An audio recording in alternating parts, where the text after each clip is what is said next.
Welcome to the MIT Mobility Forum, episode 156. I'm your host, Jinhua Zhao. Today we'll discuss the state of play in the United States public transit. I know this is a topic dear to many of the audience heart here. Public transit in the United States today is in a difficult time, as many people know. The first one is a fiscal cliff. During the COVID, federal government provided the emergency release fund that's provided a critical lifeline for the transit agency, but they are ending. And this happens at the time the commuting pattern is changing significantly, both spatially from this concentrated downtown to a more scattered mode, but also demographically, who are riding transit are different. We often say there are two arguments for public transit. One is the density argument, and the other one is the equity argument. And the mixture between the two are evolving. There are also labor shortage issues, aging infrastructure issues. And lastly, I would add that in the United States, particularly, there are many social problems, such as homeless, mental health, crime, are being dramatized in the public transit context, and public transit carrying a disproportionate share of the social burden there. During this challenging time, great leadership makes a difference. And today, I'm delighted to have two such leaders, Julie Kirschbaum from San Francisco and Tom McKone from Chicago, to join us and share with us their experience. So Julie, do you want to introduce yourself? Please. Hi, good morning, everyone. I'm Julie Kirschbaum. I've been in the transit industry for almost 25 years. I'm an alumni of the MIT Transit Lab. I've worked at the SFMTA for almost 19 years, most recently as the transit director, where I had the opportunity to oversee the day-to-day operations and maintenance and procurement. I've been in the executive director role since January, and I'm just kind of holding on and going. But at my heart, I am an operations planning nerd, and I think you'll see a little of that in our talk today. Julie, thank you so much for joining us. Julie is actually the first woman appointed as the permanent director of transportation in San Francisco. I just want to mention one thing. During the difficult time of COVID, Julie managed to have the highest customer satisfaction rating for the Munich system. This is an amazing achievement. Yes, great to have you, Julie. Tom.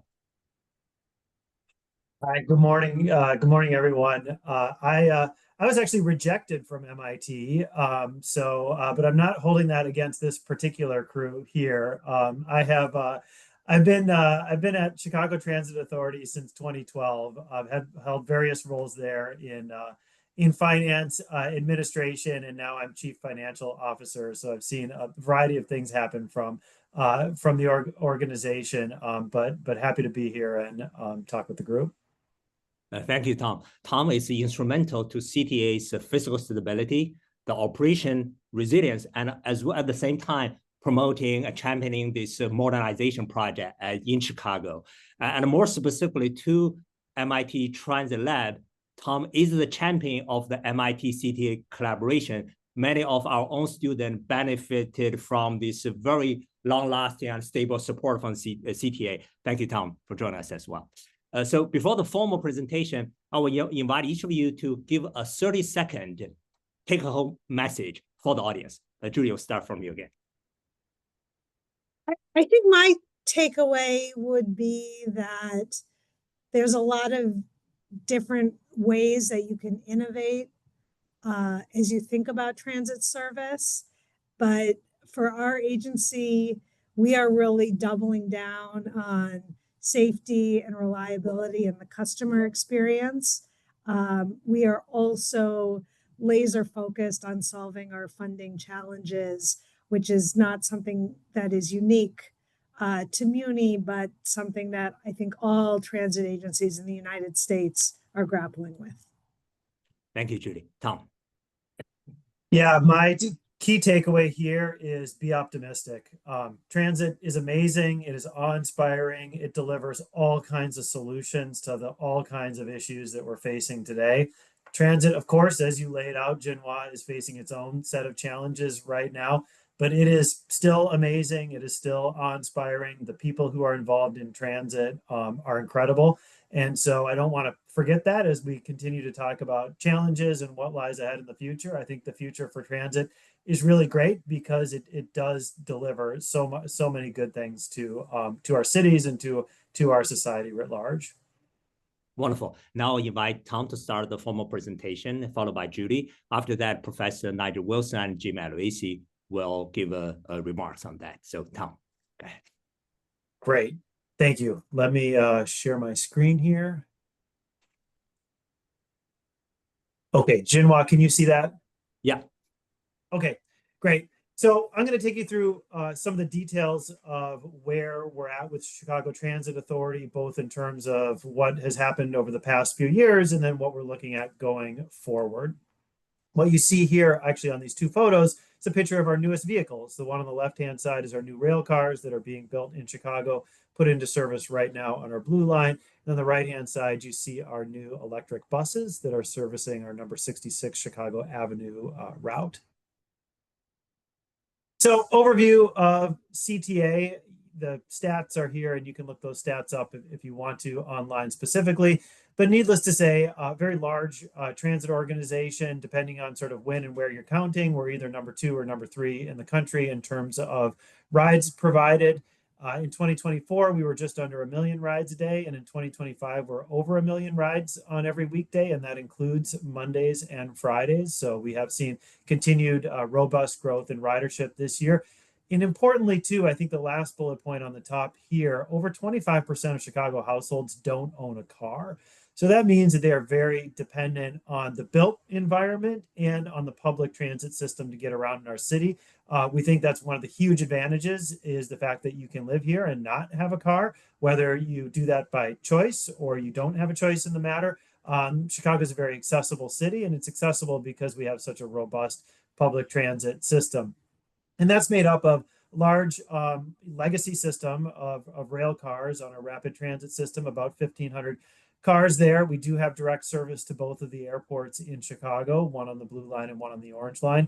And on the bus side, we have 127 different routes, 10,000 bus stops. Chicago is a grid city, so we have a very strong grid network, and our bus system takes advantage of that grid network. This is what ridership has looked like. So we kind of use, starting on the left-hand side here, 2019 as a benchmark point here. You can see what happened during the pandemic and then the growth that we have been seeing since then.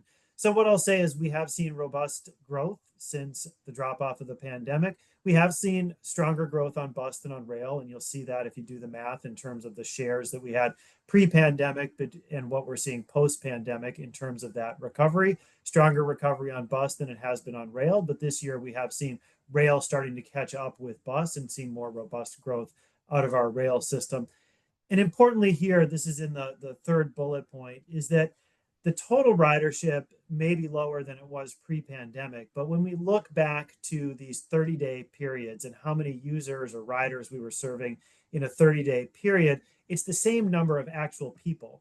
So the same number of humans are riding the system, they're just riding it less frequently. And what that means is that when people have places to go to and when transit goes to those places, we are seeing people take transit to get there. It's just that demand has changed. The nature, we know the patterns have shifted, and this is a reflection of that. It doesn't change the necessity of the system or the usage of the system that we have out there. It just means that people are using it a little bit less frequently and in slightly different patterns. So we are projecting a slight decline in ridership next year because we're going to increase fares. So that's to address some of the fiscal gap that we have. We haven't raised fares since 2018, so we're going to increase them by about 10% across the board to help address some of that gap that we're seeing between revenues and expenses, but I'll get into that in a couple slides. So focusing on ridership, current bus retention, a little bit greater than 80% of 2019 levels. Same with rail retention, a little bit better than 70% of those 2019 levels. What you see on the right-hand side is actually kind of a daily ridership. So you see Saturday, Sunday, Monday, Tuesday, Wednesday, Thursday, Friday. And what you'll see is that Sure, Mondays and Fridays definitely lower than Tuesday, Wednesday, Thursday. So I think that's an industry trend that we are all seeing. What we've seen is Fridays have been a little bit stronger this year. So Fridays and Mondays kind of used to be the same, and now Fridays are a little bit better than Mondays pretty consistently here as we've gone into the second half of the year. And like I mentioned, we do continue to see growth off of both of the modes, but growth on rail has been stronger this year, leading to higher overall retention levels and levels that are much closer to each other between bus and rail. And then one thing of note, which has driven some of our strategy this year around our investments, is that Saturday and Sunday ridership is at pretty much what it was pre-pandemic. So we have seen, again, when people have places to go and transit is serving those places, people are using transit to get there. So this is a little bit further breakdown on that shift in weekday to Saturday, Sunday ridership. So you can see here the shares of ridership that were previously on weekdays and that we see currently on weekdays and on weekends. So what we did in 2025 is we invested in service pretty much during those off-peak periods. So seeing this increased demand happening on the weekends, we also saw it happening middays. What we did is we launched this frequent bus network. So you can see it on the right-hand side here, where you're guaranteeing 10-minute or better frequencies between a large time period, which captures the middle of the day on weekdays, and then throughout most of the daytime hours on weekends, in order to serve this demand that we see that's out there. Now, what happens in practice when you do this is you're basically adding service on the weekends and a little bit of service in the middle of the day because your routes are already providing that level of frequency on the peak hours. So it's a little bit easier to afford that level of investment because you're kind of investing in some of these off-peak and weekend periods to guarantee this time frame throughout the network. Now, here's what our budget looks like. So just an overview of budget, and it gets down into some of the specifics of some of our public funding sources. But needless to say, on the right-hand side, labor is our big expense. So this is what it costs to put bus operators in the seat, to put mechanics to fix the buses, and to have servicers to clean the buses. Same on the rail side, to have the rail operators, to have tower workers, switch workers, and then others to fix and to clean the buses, along with the tracks as well. So it's a heavy labor-intensive industry. We regularly see, it's consistently two-thirds of our budget is taken up with labor. You can see the rest of it on the left-hand side in terms of the breakdown of the rest of the expenses that we have, some of our contractual expenses and other things in those other expenses. On the left-hand side, you see our revenue. Important to note there are a couple things. One is system generated revenue is about 22% of our overall revenue sources. The rest of it in these smaller pie slices that go around here are mostly various public funding sources. And then you can see where you have reserve funds at 11% and then budget balancing actions at 5%. This is the gap that we see between revenues and expenses in the budget that we're looking at next year, using kind of the remainder of what was created with our relief funding to fill that gap. That's our reserve funding. And then that leaving $112 million remaining for next year. I'll get into the ongoing cliff here in a minute, but this year we did something unique when we put out our budget, is that we engaged the community in a deeper way than we ever have before. So during the summer, we had a number of staff that was out there across the organization, upper management, at our various rail stations, talking to customers about the service, getting feedback from customers about what they're hearing and what questions they might have. And some of those questions really were about, well, what's going to happen to service when we do hit the fiscal cliff, right? And these are the things that are important to me as we get closer to that and as you're thinking about the service associated with that. And then we had town hall sessions. So we had 3 town hall sessions in advance of even releasing our budget, where we asked riders, we said, hey, listen, we've got a couple different scenarios that we're looking at for next year. And when we prepared and released 3 different budgets. One was a fiscal cliff budget. The second was a baseline business as usual budget. And the third was an expansionary, a growth, an optimistic budget of what we feel transit really should be in the area and in the region. And so we got great input, lots of attendance from riders, tons of support at these town halls. And they did give us indications of what they would want out of their transit service. We certainly heard, hey, we'd rather pay a little bit more than see you cut service. right? We'd rather have you focus on maintaining service frequency as you're looking at your network and changes to your network. So we got really good feedback as we thought about what was included in each of those budgets. So this is what our gap looks like going forward. You can see 2025 gap was 386 million, and that's being filled by our reserve funds. Going forward, we have a set of one-time funds, both from public funding sources and from those reserve funds, that help fill up a portion of that $451 million structural gap. But then going forward, you see that gap persisting over time. This is what we would call the fiscal cliff, this ongoing difference between revenues, expenses that was really exposed by the pandemic and sort of has perpetuated since then. And we've really stretched our funding as long as we can to maintain those service levels that we really think are minimally appropriate for our region. And on the optimistic budget, we put forward a proposal there to have a visionary investment in transit and the types of savings that would deliver both directly for the economy and then for individuals as well as part of that. One thing we've emphasized is that we operate an incredibly efficient organization. So we benchmark ourselves against all of our peer agencies, look at things like our administrative overhead. Our administrative overhead is the lowest in the industry. So you really aren't going to solve that fiscal cliff by cutting any more out of administration or finding a lot of efficiencies. They're just not at that level. What you really need to look at is how do you look at other sources to find the revenue necessary to fill that gap to provide that service. We saw that our budget, 2/3 of it is labor. That labor is directly delivering service that's out on the street. Over the past couple of years, we've invested in a lot of rider-focused initiatives. We have coordinated with our regional rail system to launch the Regional Day Pass program. This actually builds on a monthly program that we have as well, where if you're using the commuter rail system, you can just get a simple add-on and purchase the additional pass for both the suburban bus service and for CTA as well.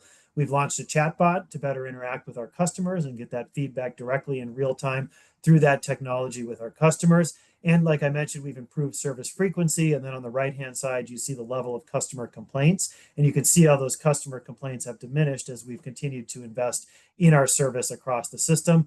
I will say, too, that we've hired 5,000 people in the last 2 years. Almost half of them have been bus operators, which we've trained and put into the system to help restore the service that was lost during the Great Resignation.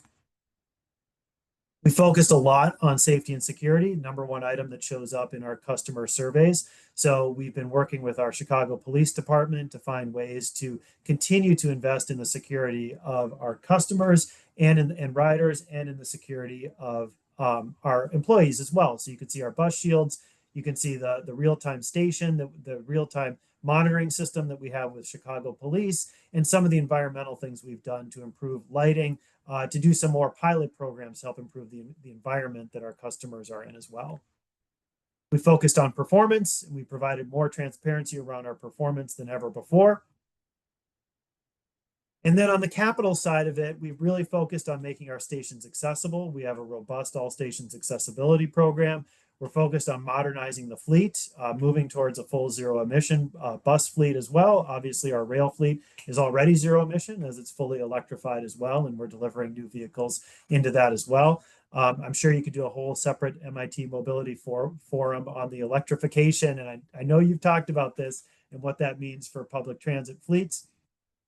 And then this year, we hit a great milestone with one of our mega projects, the Red Purple modernization, replacing the tracks and structure and stage 4 stations up on the north side.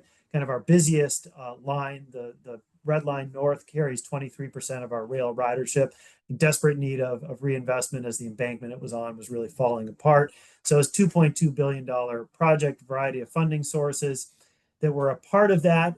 Bunch of stations that were replaced, they all opened up this summer. So we opened those up in July. It was really a great event and really sort of a good, again, reason to be optimistic about transit.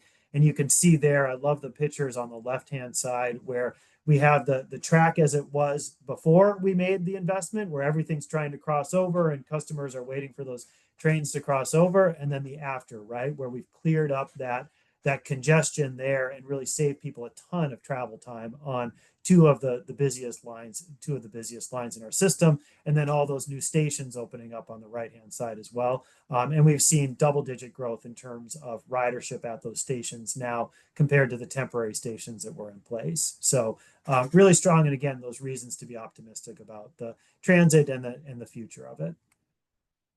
And that concludes Wonderful. my presentation. Thank you so much, Tom. Yeah, thank you, Tom. Julie, please.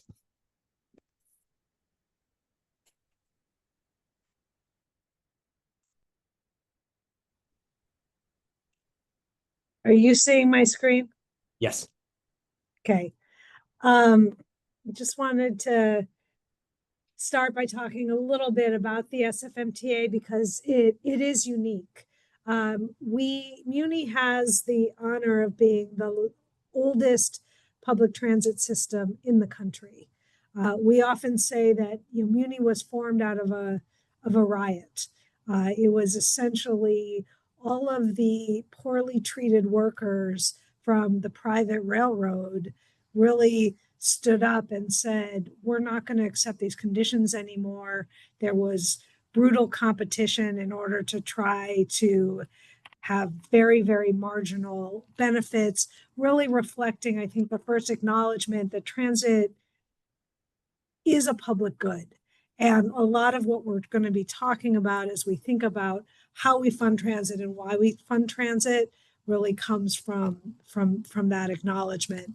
It's also why at our agency we do have a really strong and deep partnership with labor and the incredible staff that delivers our service every day. In 1999, the transit portion of SFMTA was merged with the city's transportation department, and later also added the taxi commission, which makes us unique and gives us levers that a lot of transit agencies do not have. So not only are we delivering 17 Muni lines, we're also helping kids get to school. We are doing our own design work for transit priority lanes. We maintain the city's traffic and bicycle network. We are just the densest part of the Bay Area. We are San Francisco and a very small portion of northern San Mateo County, but we partner with BART, which is essentially our commuter rail, and Caltrain, and a lot of the surrounding bus agencies to deliver a robust regional transit system. Muni is the 8th largest transit system in the country. We have a pretty complicated system. We have 5 modes of service. We have hybrid electric buses. We have trolley buses running on overhead wire. We have light rail vehicles, some really beautiful historic vehicles running up and down Market Street, and then, of course, the beloved cable car. We delivered almost 160 million passengers in 2024, and we continue to grow. On a daily basis, we are serving about 500,000 riders a day. We're getting 14,000 kids to school. And when you look at the kind of larger 9-county Bay Area system, even though we are fairly densely concentrated in the urban core, we're delivering about 50% of the total Bay Area ridership. Our ridership has made a pretty continuous and robust recovery. Like Chicago, we are seeing our strongest ridership recovery on the weekends, as well as on the bus system. And we've really leaned into that. We've found coming out of COVID that the bus system is very robust, and our ability to change and modify service to respond to new and emerging travel patterns has been very effective in helping us with these positive ridership trends. Our strongest ridership recovery is still happening outside of downtown. San Francisco had one of the most impacted economies from folks migrating to a work at home environment. So we are seeing high but trending down a downtown vacancy, and as a result, lower ridership in the downtown area. This is mirrored on the BART system as well. But an interesting trend, we are seeing our bus downtown ridership at almost 75% recovered, whereas our rail system is in the low 40s. When we are thinking about the transit service, and we spent a lot of time really trying to innovate on transit service quality during COVID, we're really focused in kind of two big building blocks. What are we always doing to make our system safer from a collision perspective, as well as from a customer security perspective. That often means tackling the challenge of perception of safety. Our data on actual safety incidents on transit is very, very strong, but how people feel is equally important. And then the customer experience, is the vehicle clean? Is it showing up when I expect it to? Do I have easy information on how to pay? How we operationalize that is thinking about our system performance, the efficiency of our service, and also how accountable we are to the customers we're serving. So that, as I said, that's been a laser focus for us on the customer experience, keeping our system clean, focusing on maintenance. We have turned over our fleet in the last 5 to 10 years and are seeing tremendous reduction in vehicle breakdowns. And those all contribute to those customer perception trends that Jinhua was talking about at the beginning of this session. We have also, I believe, really innovated around quick delivery of transit priority. We're really proud of our Muni Forward program. We now have over 75 miles of transit lanes, as well as other investments in things like transit bulbs and signal priority, and these small precision changes that get the bus out of traffic and moving more quickly. San Franciscans are incredibly time sensitive, and people have a lot of choices about how they get around. So making the bus more competitive with the driving experience is critical. We're also, nerding out a little bit. We moved during COVID from trying to follow a very prescriptive schedule to using technology to try to keep just our vehicle spacing lined up. It doesn't make a lot of sense if the bus comes every 5 minutes to have people worrying about catching the 8:05 bus. We just want to make sure that if they're expecting to wait 5 minutes, that's how long they're waiting. Part of the innovation around that was giving operators information in the vehicles digitally on how close they were to the bus in front of them. And this icon on the corner is an example of what our operators actually see on board. We also have made some trade-offs. We are shutting our subway down early at 9:30, about once a quarter. And it is allowing us to do those really deep but important maintenance projects that keep the system running during the day. San Francisco has been willing to make this trade-off because we've been able to show that our long delays have dropped 50%, and our short delays 70% as a result of this investment. As we think about the fiscal cliff, we are also approaching it in a very similar way to Chicago. We are looking at how we stretch every dollar, but also how we can bring new resources into the system. In California, there's a lot of pressure to fund transit locally. So when I give a presentation to San Francisco stakeholders, one of the first things I say is, how many of you traveled outside of the country in the last 12 months and thought the transit system was awesome? And we got a lot of hands go up, and then I have to deliver the bad news that, unfortunately, we are just not funded in this country to deliver these types of systems. And in California, we're even more hindered by the fact that we have a very small state investment relative to cities like Chicago or Boston.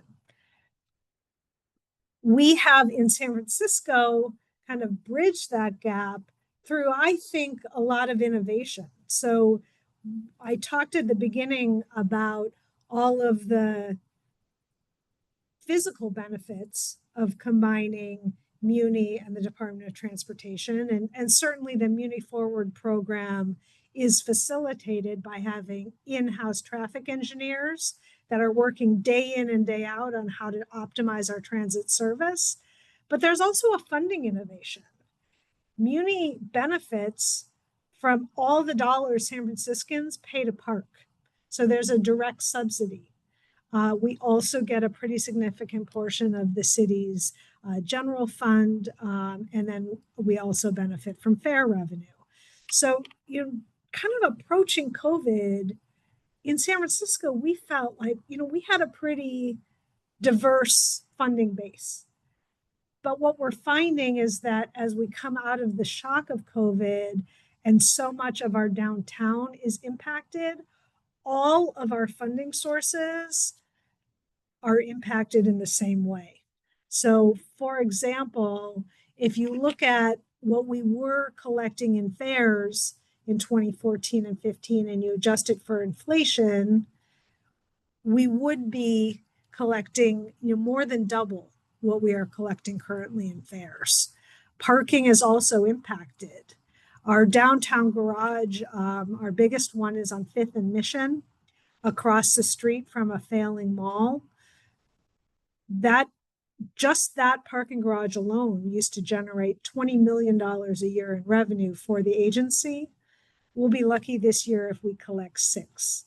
So as we think about all of these traditional funding sources declining, we need to start to think about new ways to fund transit.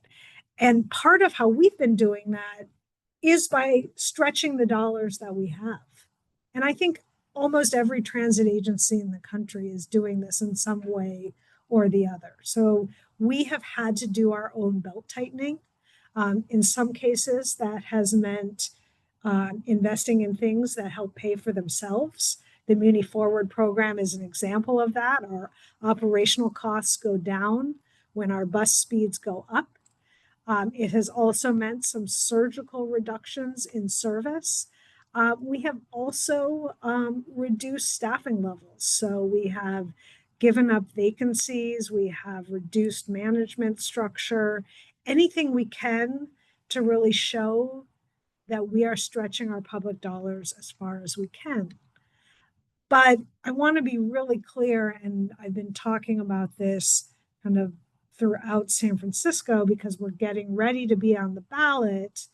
There is no scenario where public transit right now can cut our way out of the fiscal cliff.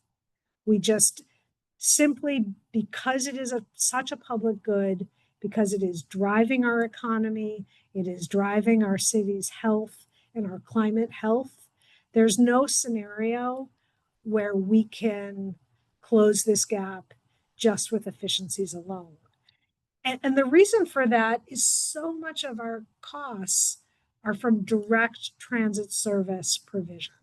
77% of the Muni budget goes to operators, mechanics, custodians, the staff, station agents, the staff that are out there delivering the service every day. And about 10% on the Muni side goes to making money. So the parking garages need staffing, our meters need repair, our parking control officers are helping to keep the city safe by managing double parking and parking turnover, but they're also generating revenue for the agency. Like Chicago, we have worked very, very hard to keep our administrative costs down, and we will continue to do so, but there isn't enough HR staff in the agency to cover the gap that we're looking for, which is about $300 million on a $1.4 billion budget, growing over time. So the way we are tackling it is with what we're calling a three-legged stool. The Bay Area, thanks to the leadership of Senator Wiener and Senator Arreguín, just approved a really innovative 5-county funding measure. It's really our first major multi-county operating measure that we're working to put on the ballot that would help fund BART and Caltrain and will cover about 40% of the Muni Challenge. We are also working on a complementary property tax, which would take the form of a parcel tax that would help bridge the remaining gap.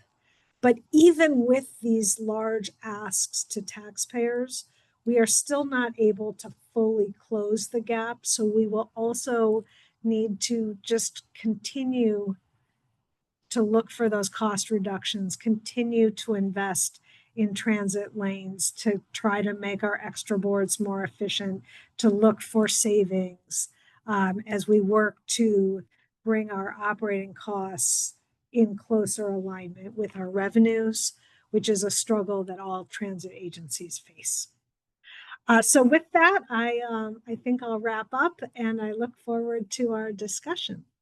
Thank you so much, Julie and Tom. Now I invite Professor Nigel Wilson to start the comment. Nigel, please.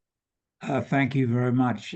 Thank you both, Tom and Julie, for great presentations on what's happening in San Francisco and Chicago. I resonate with the message of optimism. I'm very optimistic about the future of the industry, and I think the examples that you presented about what you were doing even before the pandemic, but have accelerated as a result of the stress and threat created to the agencies by the pandemic, both fiscally and in terms of ridership, regaining, retention. I think there are a lot of good things that are already happening, certainly in San Francisco and Chicago. I think the thinking innovatively about what other sources may be available to help raise the revenue you need to maintain and increase service beyond the reliance on traditional means is very important. That probably wouldn't have happened without the crisis created by COVID. So I think there are some really good things that have happened there. I think the rethinking about what constitutes high quality service, the walk-up service, high frequencies on routes, increasing off-peak and weekend service, night service, responding to the changes in commuting behaviors and finding ways to engage existing riders who've been there for a long time but are no longer riding as much, having them think more seriously about transit for non-commuting trips, I think is very attractive, and recognizing the importance of providing high service quality. I think the service innovations, I particularly like the headway management strategies that Julie talked about in San Francisco. I think that's been a real challenge for high frequency routes. How do you provide the service that people want, recognizing that they're not governed by the timetable, they're governed by how long they have to wait. And I think there are some really good, interesting innovations coming out of both San Francisco and Chicago here.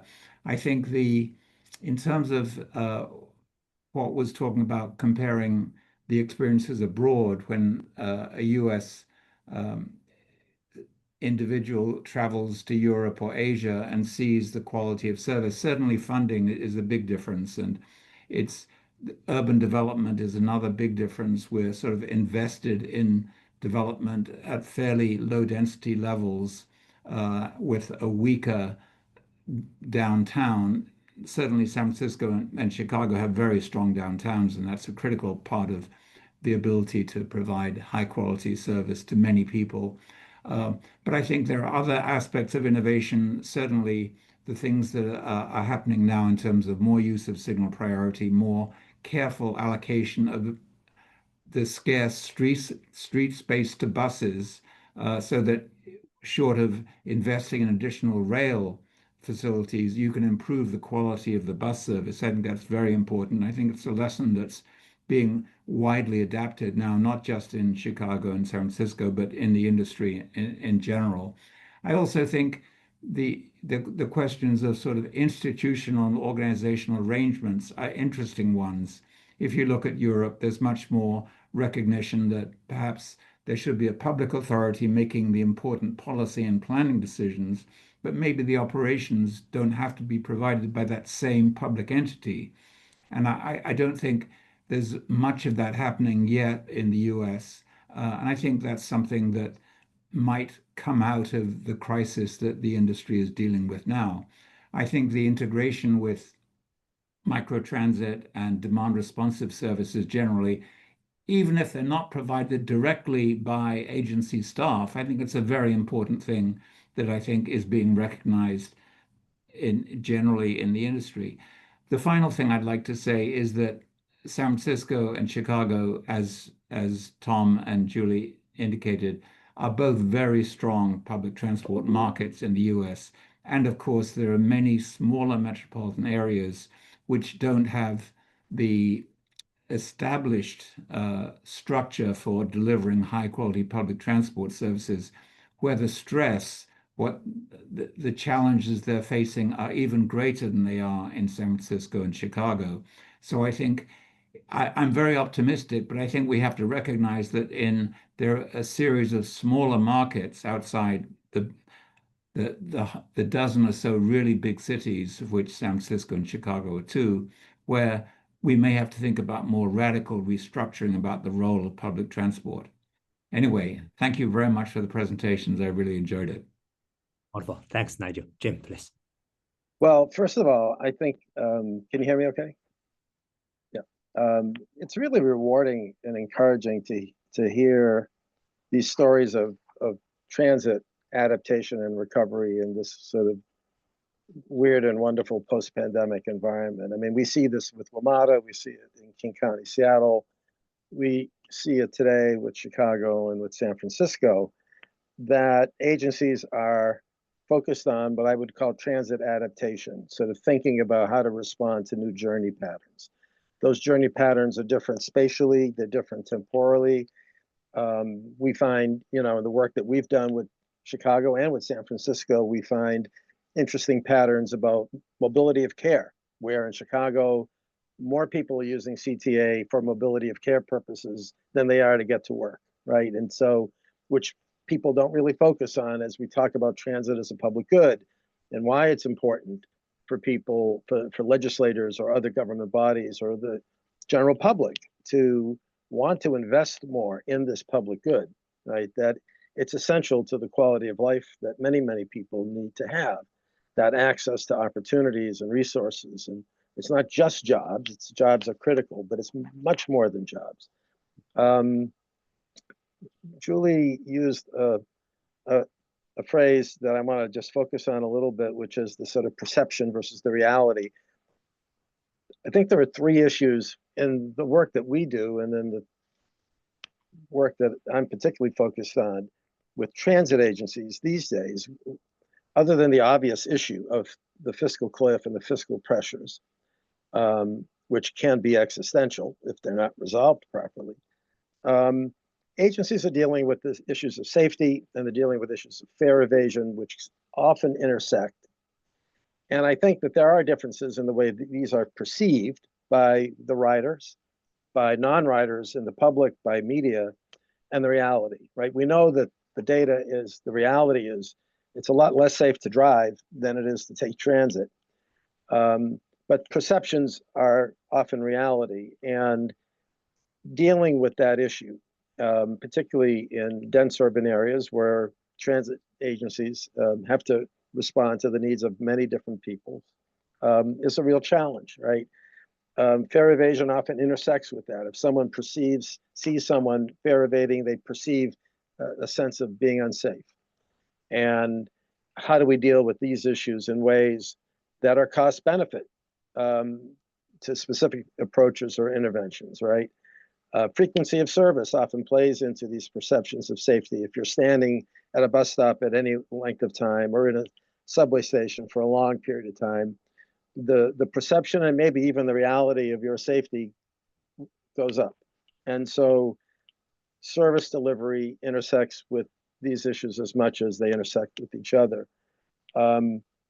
We've been focused on, in Chicago, and we're now doing this in a similar way in King County, Seattle, and in San Francisco, helping agencies make the case for the value of transit, above and beyond the obvious point that it provides access to people to these critical opportunities and resources, that value also is value in connection with public health outcomes. You know, if people are able not to drive or use any vehicular mobility, maybe we can reduce particulate matter emissions and have better public health outcomes. If we're concerned about rebuilding urban economies after the pandemic, and we think about access to those clusters of economic growth, again, transit can be the sustainable way to do that. So we're putting together these ideas on the value of transit that I'm hopeful will be helpful. I just want to, I'll end by saying this because I know you want to get some questions in. I say this in the context of the MBTA here in Massachusetts, but I think it's true across the board. Many of us, particularly in urban areas, have shared values, or we say we have shared values. You know, we want to reduce greenhouse gas emissions. We want to improve public health outcomes. We want to reduce particulate matter emissions. We want transportation justice. We want a more just society.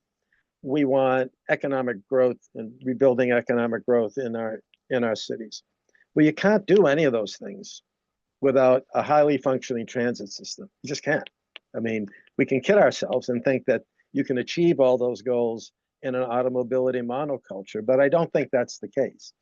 And so there's a larger case to be made for why public transit agencies in this moment in time are critical, not just to the survival of cities, but to the growth and success of cities. And I'm really glad that we're able to provide a forum for folks to help make that case. So thank you for having me as a commentator. Nice. And let me invite Tom and Julie for like a 1 minute reflection to Nigel and James' report, and then invite John for the question Q&A. Yeah, Tom, you'll start. Yeah. Yeah, I don't think a 1 minute response could do that one justice, but I appreciate both of the comments and sort of thinking about this moment, right? And what does that mean for public transit? I think it is interesting to compare some of the differences and the different models. You know, Julie in San Francisco, their integration with the city's Department of Transportation, with the parking garages and everything else, and some of the benefits and some of the drawbacks of what that is, right? Because, you know, we often, you know, we talk about diversified revenue sources, but they're not really diversified if they all move in the same direction in response to the same things. And then we look at New York, right? And New York has toll revenue, right? And sort of they're doing unique things with that toll revenue as well. So I think it's interesting to see how that kind of plays out in some of those different models. And Jim, your comments about safety and security, I think that's kind of a baseline, right? But we do, you know, everybody's regularly surveying their customers, right, to find out what's most important. Obviously, that's a critical item, but the perception of safety is really influenced on the frequency at which you're interacting with the system.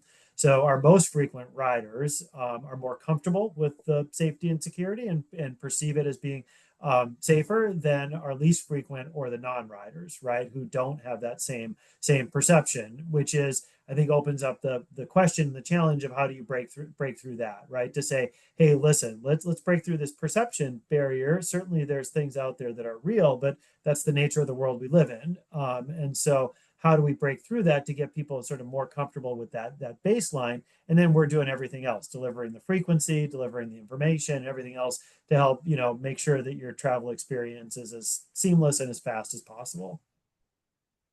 Thanks, Tom. Julie.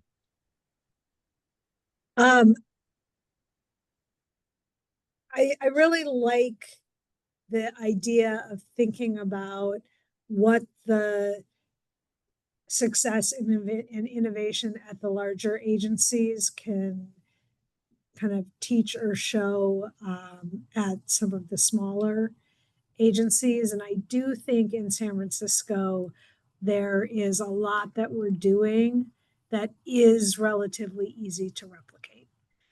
The bus system has proven itself to be extremely resilient in San Francisco as we come out of the pandemic, and focusing on frequency. And in some cases that has meant, consolidating some of our routes, focusing on transit priority and the customer experience are all things that I think smaller cities could do, but just at a different scale. I also, I like this idea of thinking about how we communicate the value of transit that Jim focused on, because it is so relevant as we think about the kind of current fiscal cliff, but it's also relevant as we think about the capital resources that we're going to need to rebuild the aging infrastructure. And one of the things that we have been focused on is that transit storytelling. What does downtown San Francisco look like without Union BART, or with a much more crippled Union BART? How are our kids going to get to school? What are the health benefits that start to decline? So figuring out how to tell the transit story to transit riders, I think, is important, but it's also really important to tell the story to drivers. What does 500,000 more trips a day look like in some of San Francisco's less dense neighborhoods, who maybe don't think of themselves as transit riders? They're still benefiting from the fact that the transit system is playing such a robust role in mobility. So those are some of the reflections that I have, and I'm looking forward to the questions. Thanks, Julie. John. Julie and Tom, thanks so much. Your presentations were very well received. Lots of questions and comments. I want to focus in on 4 different topics. Number 1, the impact of autonomous technology, and specifically, Tom, if labor is accounting for 69% of your cost base, what do you see there as an opportunity for introducing technology to reduce that cost? Number 2, any comments on what New York has done with congestion pricing and perhaps similar investigations or opportunities in San Francisco and Chicago? Number 3, the role of employers in encouraging transit. So this is my MIT ID card, and on the back of it, it indicates that this gets me access into the MBTA, and I use it. I take the red line to get to the office. Similar types of programs that may be of interest in your respective cities. And finally, number 4, a question from Stephanie Pollock about transit-oriented development and just trying to build more housing near transit hubs. So to the extent that we have just a few minutes, if we could just try to quickly cover those questions. Let's start with autonomous technology. Tom? Yeah, so let me start. Certainly the topic has come up. We don't have any active autonomous technology in terms of the vehicles, pilots, at CTA right now. I think some of the comments were really interesting in terms of where they could add value to an existing transit system. One thing that I have noted in terms of the questions about this, it's been hard to roll out in the public sphere and on public roads, autonomous technology, although it's getting a lot better. But I do think some of those yard operations, some of those back of the house operations might be worth looking at, sort of when you have a garage, or maybe there's a way to do it on the rail side. But you think about sort of it's a little bit more controlled environment, and where do you have those controlled environments where some of that autonomous technology might be put to better use. I think from a staffing standpoint, it's hard to get the person off the vehicle. Maybe they're not driving it, right? But maybe there's other things that they're doing, and thinking a little bit differently about how do you staff when you have more autonomous technology, I think is an interesting concept too. Maybe bus drivers become concierges or something to that effect rather than drivers per se. Julie? I think the autonomous question is a really interesting one. And at least our initial framing of it is, how can we use the technology to do the rote kind of boring tasks and free up staff to do the more customer service, the more creative and kind of innovative work. And I think we're just at kind of the beginning of that journey, but that's the type of framing that we are thinking about. I think it's also an important question in San Francisco because so much of the autonomous vehicle research has rolled out on our streets, and so it's on the one hand, it's been very fun in San Francisco to have some of the oldest transportation technology, like come ride the cable car, innovation from 1850, and then come and ride a Waymo, innovation from 2025. And we're also kind of working through as a city what it means to have zero occupant vehicles driving around. And so it does start to make that transit lane protection even more important, because from a space standpoint, even if everybody in San Francisco could afford to take their own Waymo to work, our downtown would still crumble because it is based on being able to move people efficiently through a dense area. And so those are some of the things that we're also considering, is how do we preserve just the math of roadway space as we think about. No, great. I'm glad you touched on that, Julie. There was also a question about the impact of robotaxi and Waymo. So that's great. Any comments on congestion pricing? Any movements in your respective cities to sort of model what has happened in New York? I just have jealousy. That's my only comment. Right now, I think our focus is on we need a really big tent in order to get these revenue measures passed. So we are not looking at things that I think can be viewed as more controversial. But what's, I think, been exciting about the New York rollout and what we've seen across the world is it's only controversial before you do it. And so we're looking on with interest and envy. We are watching it closely. Super. John, can I say a quick word on that, if you don't mind? I think, go ahead. Given what we know about the current federal landscape, and given how difficult and how long it took for New York to do what it did, I'm not expecting anytime soon that there's going to be a revolutionary explosion of road user charges across the country. However, my view on this is transit agencies generally need to be planning now to make sure that they are foremost in the conversation, because it's inevitable. The gas tax is going to keep declining. Cars are going to be more fuel efficient. Cars are becoming, the electric vehicle transition may be slowing down, but it's inevitable and it's going to continue to grow. At some point, every stakeholder in the transportation ecosystem is going to be looking to replace the gas tax, looking for new revenue sources. And my message to transit agencies has been, make sure you are at the head of that table in terms of that conversation. So it may not be like New York, an immediate solution, but it will be part of your future. And at some point, you need to be engaging in the dialogue, whether it's local or at the state level, so that people don't just think about road user charging as something to replace gas tax for highways and bridges, but a more adaptable and robust source of revenue that transit agencies will benefit from.